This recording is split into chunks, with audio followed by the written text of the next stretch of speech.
ជំរាបសួរបងប្អូននេះខ្ញុំបង្ហាញតកតងនឹងការចូលទៅក្នុង website ខ្មែរ system ណាបងប្អូនអូខេបាទ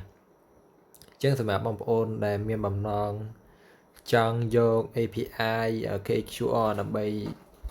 scan ដាក់លុយអីចឹងណាបងប្អូនអូខេបាទបងប្អូនធ្វើ bot បងប្អូនធ្វើ website លក់អីវ៉ាន់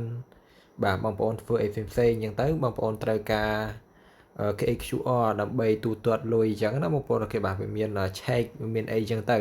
ម្រាប់បងប្អូនដែលអត់មានប្រព័ន្ធដាក់លុយខ្លួនឯងអញ្ចឹងណាបងប្អូនអូខេបាទបងប្អូនចង់ប្រើស្រាប់បងប្អូនអាចមកប្រើនៅក្នុង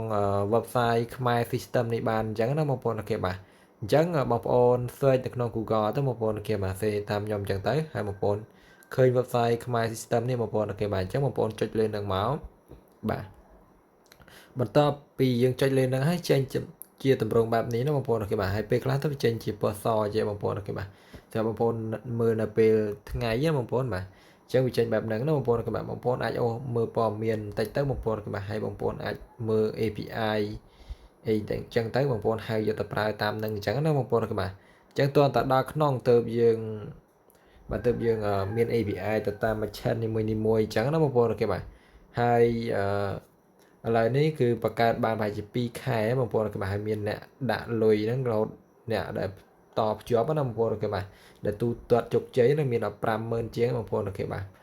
2000transaction ណាបងប្អូនគេបាទអញ្ចឹងណាបាទអញ្ចឹងបងប្អូនចុះឈ្មោះអត់មានវិបាកទេបងប្អូនចុចពាក្យថា sign in មក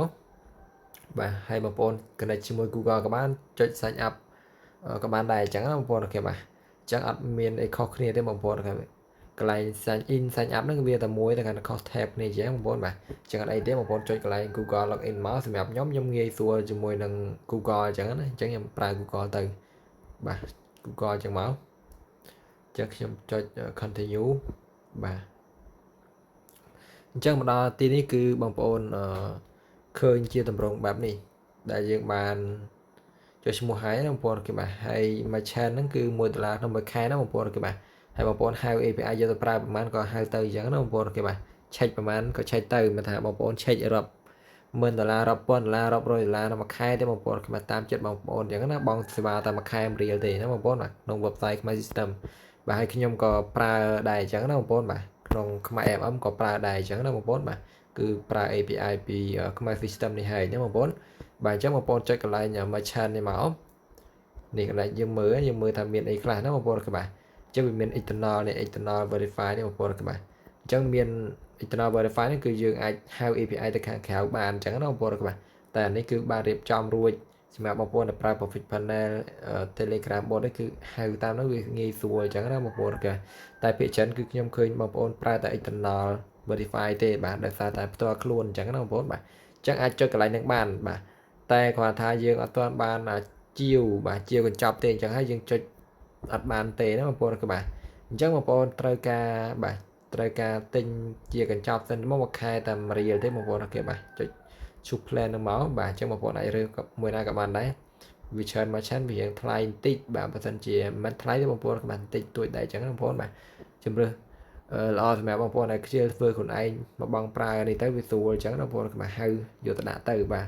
ពួក API នេះបាទចេះគាំងអីទេបងប្អូនគេបាទមិនអត់ចេះគាំងវាអាចនឹងគាំងខ្លះដែរមិនអត់ទេនៅពេលដែលធនាគារអាប់ដេតអីចឹងណាបងប្អូនគេបាទអ